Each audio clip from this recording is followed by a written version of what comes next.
Oops, I did it again. I played with some parts. I put them together.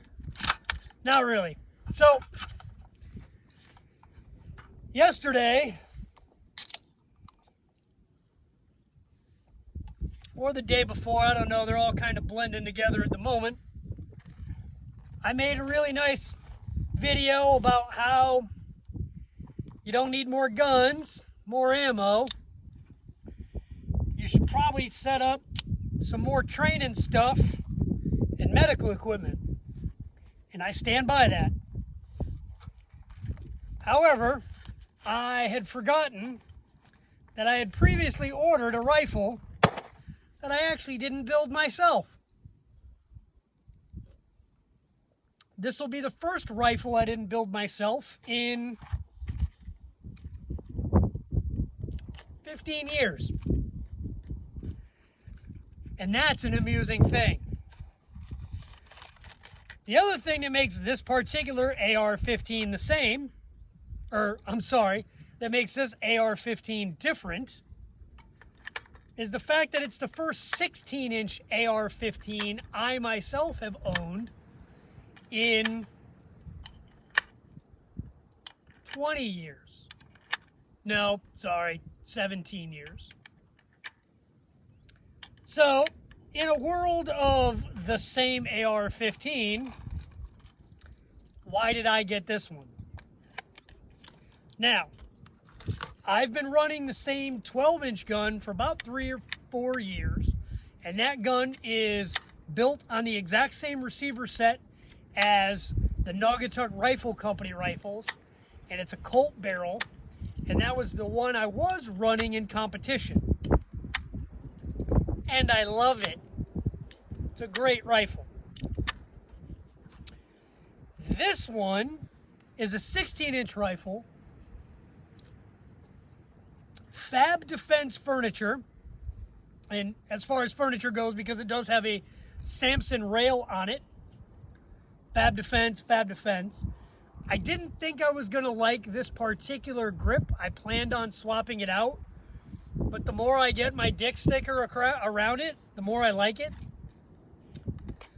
But this rifle is built by some very good friends of mine.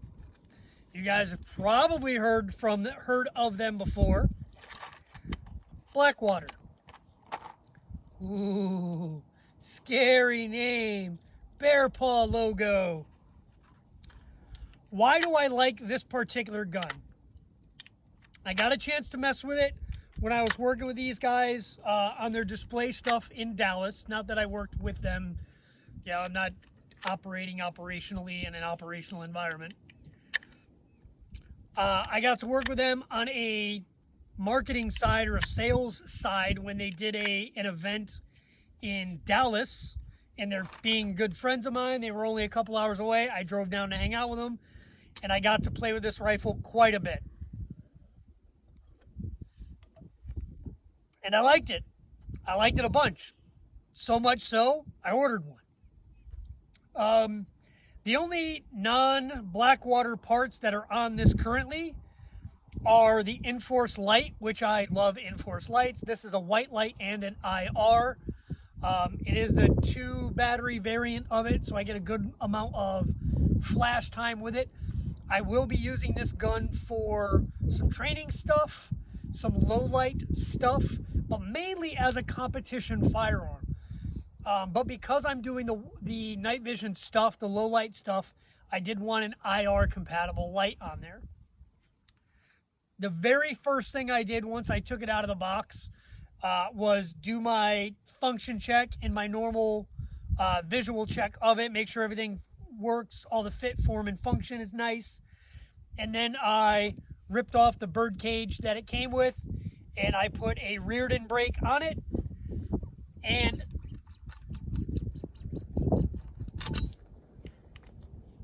I put our SBP on there, and one of our Mod 1, the Whip Machine Mod 1 suppressors. This is my 30 cal suppressor. It's not my 223 suppressor because all of my 223 suppressors are actually running the dead air mount on my Whip Machine Mod 1. This one, I wanted to be bone stock, like the way we sell them out of the package. So I do have the Reardon stuff on there, which is exceptional. I like their stuff quite a bit. The rifle itself came through with a nice red dot. It is their proprietary red dot. It looks a lot like one of the Hollow Sun full enclosures. It does have the big circle, small dot on it. I believe it's a 2 MOA, or I'm sorry, I believe it's a 4 MOA dot. But I didn't read the literature because I'm a man and instructions are for bitches. It does have a ambi charging handle on it. I believe that's a Raptor. I'm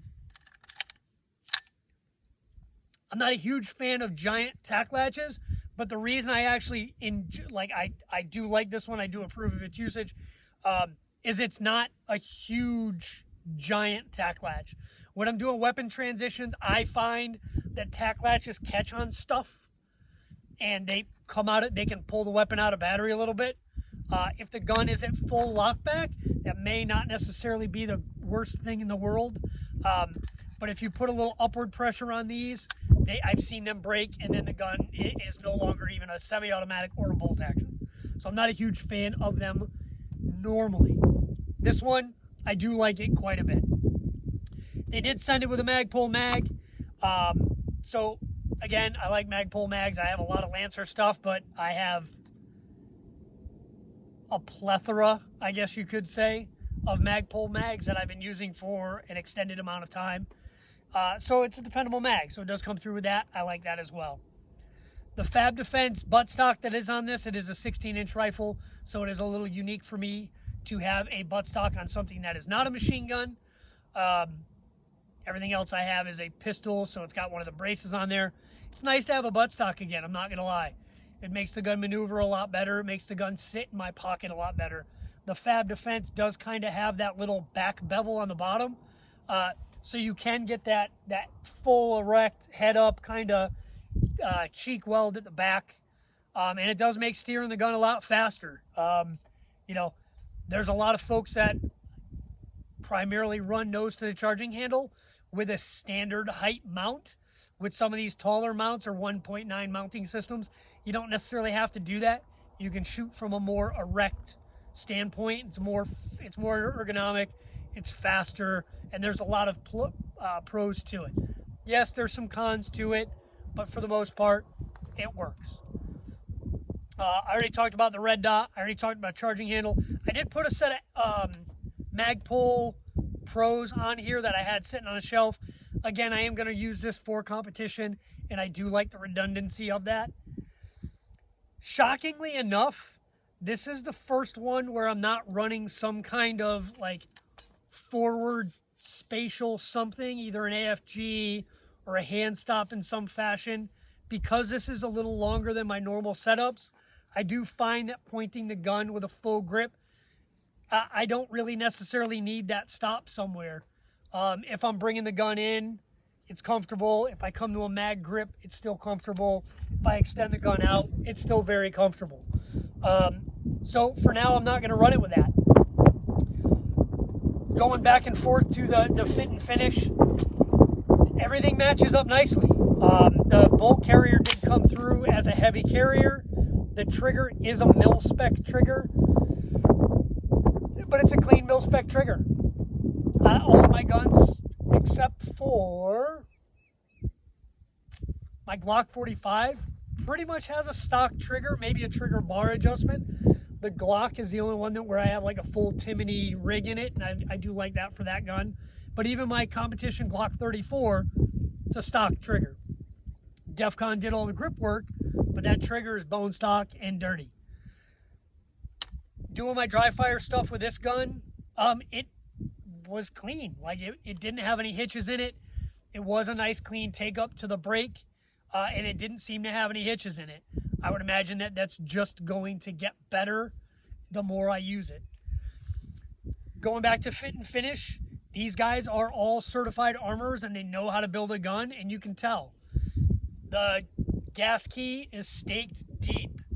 The barrel or the receiver extension at the back, the nut for that, the castle nut back here, is staked deep. And I mean, it's staked fucking deep. So they put the effort in where they needed to put the effort in. They put the quality in where the quality needed to be.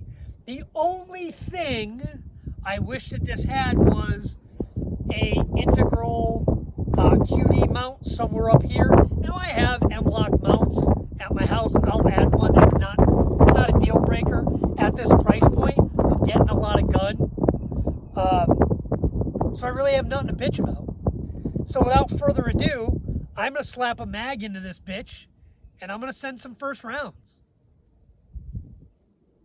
It's a damn fine day here in Texas, which is saying a lot because y'all know how I love Texas. Yeah, let's shoot some shit.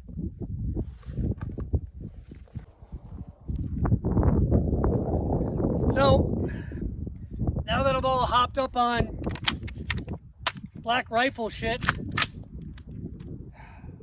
let's see how steady I can make this bitch.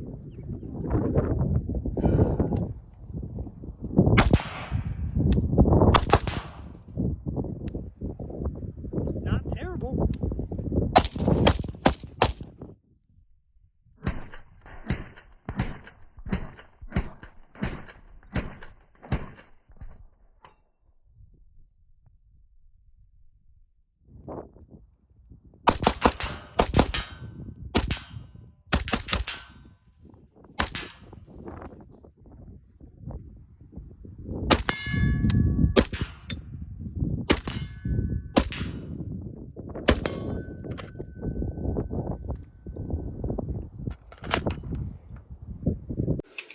So, final initial thoughts on my BlackWater rifle. It was really nice having a stock again. Yeah, I love the braces. They're not that big of a difference, but for competition, it is going to make a difference having that extra little bit of stability that a stock gives you that a brace just kind of doesn't. I did add a QD point at the front so I could throw my sling on there. I did add a Magpul sling. I've got 7 of them, so it's not like I didn't have one. I did put it midway down so I could still get a grip around things, but when I go to throw it over my shoulder, I can. Or if I just sling it to the side, it gives me that good maneuverability. I am probably going to swap to an H2 buffer in it because I am going to be running it suppressed a lot and pretty much solely suppressed, whether I'm doing night vision stuff or competition stuff during the daylight hours. I will be running this a lot in demos this year, so I want to have a caliber specific suppressor on the end, and I think that H2 buffer is going to make a big difference in the overall just performance of the gun. I like the extra delay in the dwell time that a heavier buffer gives me. I did pull it apart. It's really clean in there. I only put 90 rounds through it today. It cycled like I would expect a well-built AR to run. So overall, I'm really kind of happy with it. For a rifle I did not build, I am very happy with it. Normally, I have to do a lot more input into this stuff to make the gun what I want it to be. But out of the box, the optic was dead nuts. I did no dialing, and at 50 yards, I was hitting the target I was aiming at where I was aiming at it. So kind of a fluke, but save on ammo. I got to have fun with the rifle right out of the box. The Fab Defense grip, they do it right. They kind of know what works. So it was something I expected to take off and replace with something different. I am going to leave it. It's pretty upright. It's not quite as angled as a stock. It is more upright, so I do like the grip that I get with it. Regardless of how I tension this rifle, whether I'm doing opposing tension or I'm doing just input tension, I like the way the rifle handles. I was able to rapid fire and get 3 or 4 shots off and still be on target. So I was very, very pleased with that. So again, for a rifle I did not build, there's a lot coming out of that box when you get a hold of this thing. It is a 223 wild chamber, so it makes it pretty, it retains a lot of accuracy, but gives you a lot of options. So Again, out of the box, I can't really say enough about this. I know in an industry where, oh good, there's another AR-15 offering. Price point makes a difference. You know, it's not a Palmetto State, but at the same time, it's not Daniel Defense. But it performs right above, you know, where you would expect it to at the price point that it's coming in at. Daniel Defense makes a good rifle. I make a good rifle. These guys made a really, really good rifle for the price point, and I'm really proud to run it. So thanks to the guys at BlackWater for getting this out to me as quickly as they did. They did not rush me to the head of the line. They made me wait like, you know, everybody else does, which is awesome. I don't want them giving me any favors, you know. So really happy with it. You guys take care. I'm going to go play with my dogs because I spent a lot more time away from my dogs than I needed to today. So you guys have fun. Stay young. Drink Coke. Pepsi sucks. Remember, coffee is God. Poodles.